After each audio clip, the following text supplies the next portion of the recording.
Hello po mga kapraps. Dito tayo ngayon sa isang property na for sale na matatagpuan po natin dito sa bayan ng Magdalena, Laguna. Yan, ito po ang Barangay Road mga kapraps. Ang direksyon na ito ay papunta po sa town proper ng Magdalena. Nasa 3 to 4 minutes travel time lang po. Tapos dito po mga kapraps, ito naman po ay direksyon papunta sa Mahayhay. Nasa 10 minutes travel time ang distansya mula dito papuntang town proper ng Mahayhay. Ayan po ang mga katabi ng property mga kapraps. May mga bahay na rin po dito. Tapos ang property na i-offer ko sa inyo, ito po. Ayan po, diretso po yan doon. Ang frontage nito ay nasa 40 meters mula dito sa poste na ito ng Meralco. So mayroon ng linya ng kuryente at saka tubig. Isa itong farmland. Tara, nakita ko lang sa inyo ang frontage mga kapraps. Tulad ng nabanggit ko kanina, ang frontage, daming dumadaan ng motor ang frontage ay nasa 40 meters. So ayan po, may mga tanim siya na yan, kita dito sa labas yung tanim na langka. May tanim na langka siya, tapos hanggang dyan po ang frontage, kaya 40 meters po ang frontage nito.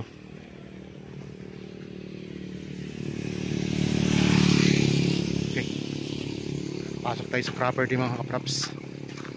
Tapos ipakita ko ulit yung mga kalapit ng property. Ayan, may bahay dito sa harapan. Ayan ang Barangay Road. Meron na itong bakod sa palibot na barbed wire. Tapos meron itong gate.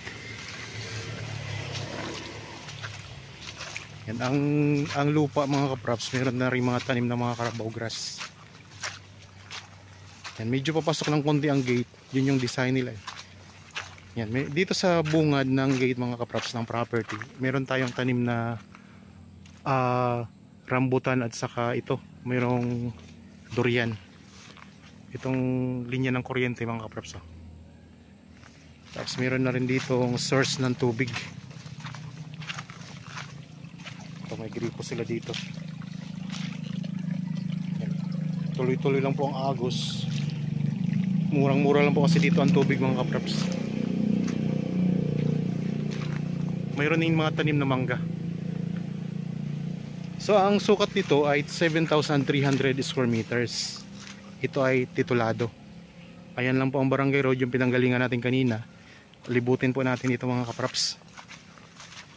Yan dito, ito yung kasi yung gilid ng kalsada. Ayan, ang daming mga tanim na niyog. Tapos may mga bunga na rin yan mga kapraps. Maliliit pa lang siya, mabababa pa lang, pero may mga bunga na. Meron ditong tanim din na puno ng suha. Ayan. Tapos ayan, may kapitbahay na kayo dito. May mga ilan-ilang bahay dito sa gilid ng property. Ayan mga kapraps. Tapos ito may puno ng chiko. Yan, marami siyang puno ng durian pala. Yan, may mga durian pa. Tapos ito lang po ang kalsada mga kapraps. Tabing-tabing kalsada, kaya pasok na pasok yung sasakyan dito. Yan ang puno, ang suha. Ayan, may puno, may bunga na rin. Tara, ikutin natin to.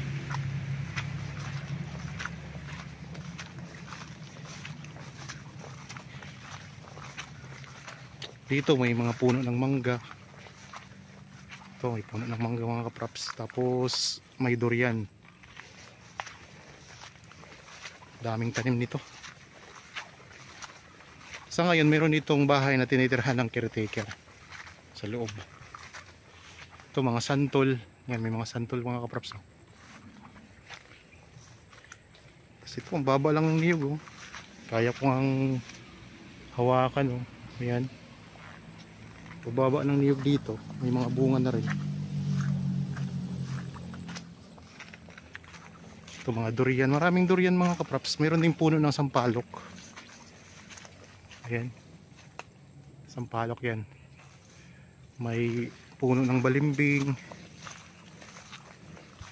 Ito, puno ng balimbing, bunga na. Marami siyang puno din ng durian, no? Ito santol. Dito pa lang tayo sa bungad ng property mga kaprops, wala pa tayo sa kalaghatian. Pero daming mga prutas niya. Patag na patag ang lupa. Ito may durian din dito. May mga saging, durian. Yan, ito yung tinitirahan ngayon ng caretaker mga kaprops. Libutin natin to. May mga puno din na tanim.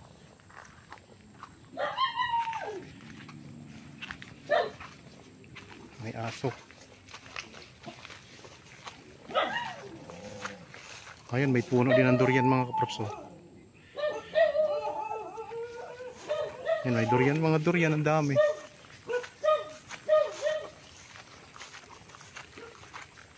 Patag na patag ang lupa. Ito may puno ng chiko. Ay, mga lansones, marami dito lansones naman. Ayan o, mga lansones.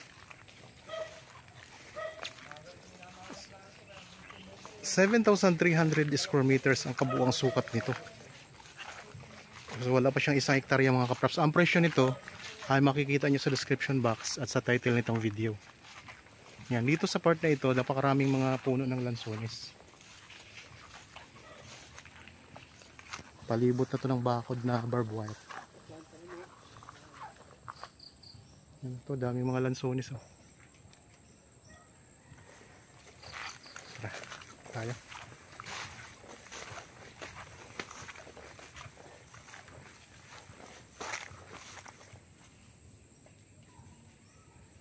Yan, may bahay doon na puro ano na, pwede nang alisin kasi sira na yun.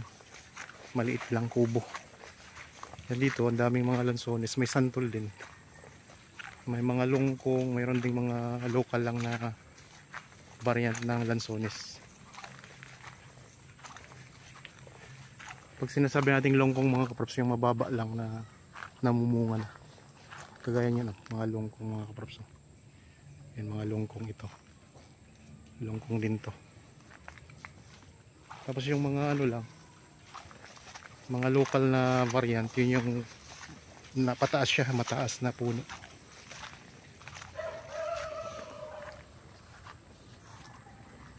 Ganda mga kaprops ang property.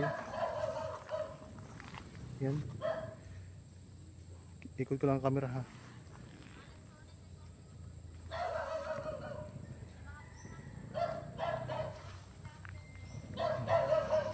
Tara, tayo dito. Dito, marami ding mga lansones dito. Ayan ang bakod mga kaprops. Bakod na barbed wire net.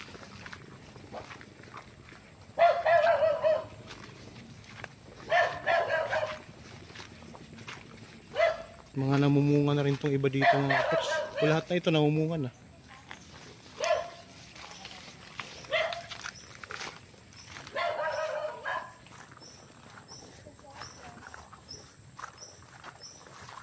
Mga kaprops, may mga bunga na, may mga bulaklak na.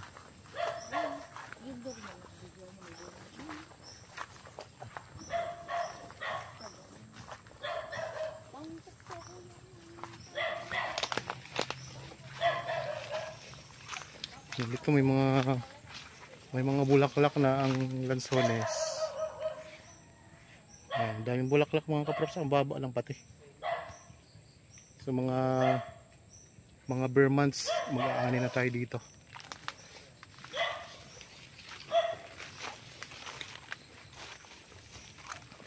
Ang daming lansones dito. Durian, mga lansones, may mga bunga ng mga kaprops.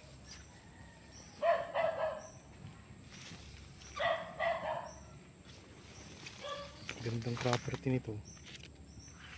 So ang presyo mga kaprops ay makikita nyo sa description box at sa title nitong video.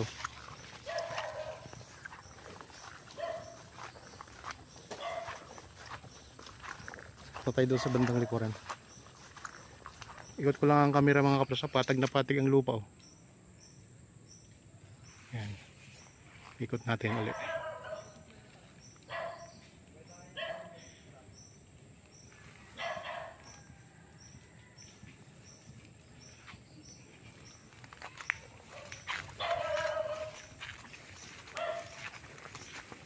Kung interested po kayo sa property, pwede nyo kaming kontakin sa mga contact details na nandyan po sa inyong mga screen. Meron po tayong Viber, cellphone number, Facebook Messenger, WhatsApp. Tapos kung may mga tanong po kayo na wala dyan sa description box, pwede nyo kaming kontakin mga kapraps para masagot namin ang mga tanong nyo. Dito tayo ngayon sa may bandang dulo ng property. Ang korte ng lupa ay pa-rectangle siya mga kapraps. Yan ito, mga lungkong mga variant ng lansones. Daming lansones mga kapraps.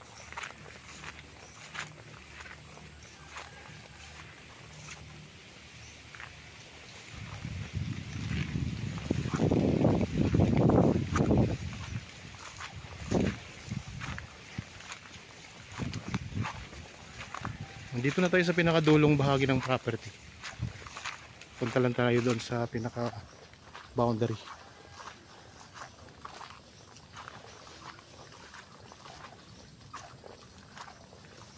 Ayan po ang boundary ng property mga kapraps. Yan, may bakod na barbed wire.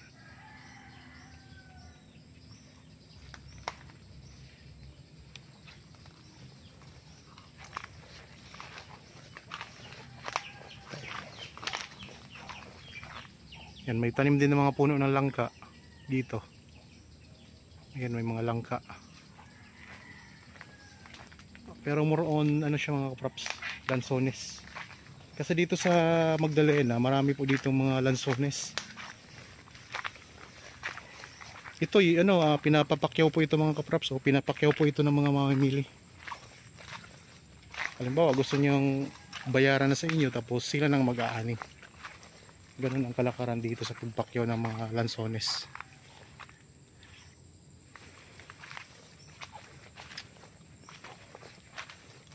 Ito, tabing kalsada lang, tabing main road. Malapit lang po sa town proper ng Magdalena. Ang presyo ay makikita nyo po sa description box at sa title nitong video.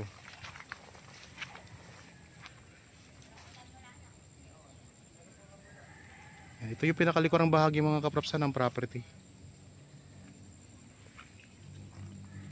Sa mga viewers po ngayon na mayroon ding property na gustong ibenta at di pa po ninyo nahanapan ng buyer, pwede po natin ditong i-feature sa channel para nang sa ganun makita po ng mga viewers natin at baka sila din po ay gustong bumili at magustuhan ninyo ang property na i-offer ninyo.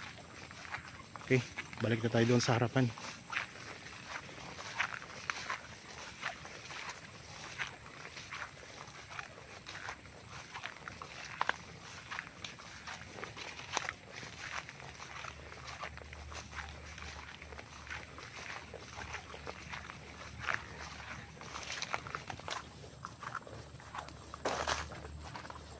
Daming lansones talaga. Ito, may santol dito.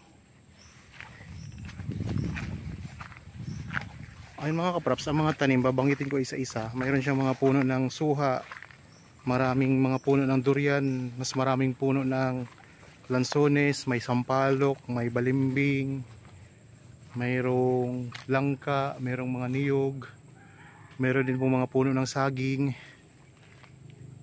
may mga santol at iba pang mga tanim. Tabing kalsada, napakalapit lang po sa town proper ng Magdalena, nasa 3 minutes travel time lang po, at malapit lang din po sa Mahayhay, nasa 10 minutes travel time. Malamig po ang lugar kaya perfect po dito mga kapraps kung gusto niyo magtayo ng inyong rest house. Ang ganda, magandang property po ito. Palibot na po ng bakod ng barbed wire at meron na pong linya ng kuryente at saka tubig. Yan, kung nagustuhan nyo po ito mga kapraps, pwede nyo bisitahin ng personal nang sa ganun ay makita nyo ang ganda ng property na ito. Patag na patag ang lupa, pasok na pasok ang inyong sasakyan dito sa loob ng property. Okay, sa mga bago pa lang po sa aking channel at napadaan lang po dito sa aking channel, huwag niyo pong kalimutang mag-subscribe at pindutin na rin po ang notification bell para maging updated kayo sa mga bagong property na i-offer namin. Maraming salamat po, lagi tayong mag-iingat at God bless po sa ating lahat mga kapraps.